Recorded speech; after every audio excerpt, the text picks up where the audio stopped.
Azizlar, tabiatda tabiiy SPF borligini bilarmidinglar?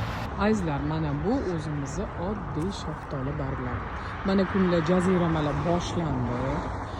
Hamma bunaqa payt tog' yon bag'rlariga shoshadi.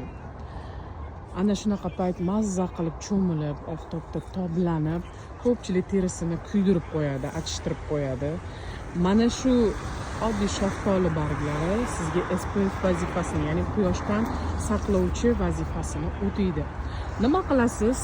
Mana shu shaftoli barglaridan olib, o'zingizni yoningizda mayda qilib ezma qilib olib, yoningizda olasiz.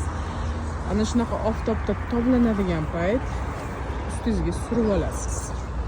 Qo'llaringizga, orqalaringizga qanaqa toblanishga harakat qilasiz. Mana shu quyoshdan saqlash xususiyatiga ega. Bundan ham qiziq kontentlarni ko'rishni xohlasangiz, aynan shaftoli haqida hali yana postlar joylayman. Foydali xususiyatlari juda ko'p azizlar. Bilishni xohlasangiz, sahifamizga yangilar albatta obuna bo'ling, like bosib, qo'llab-quvvatlab. Tanishlaringizga mana shu videoni albatta jo'natib qo'ying, ularga ham inshaalloh manfaatli bo'lsin azizlar.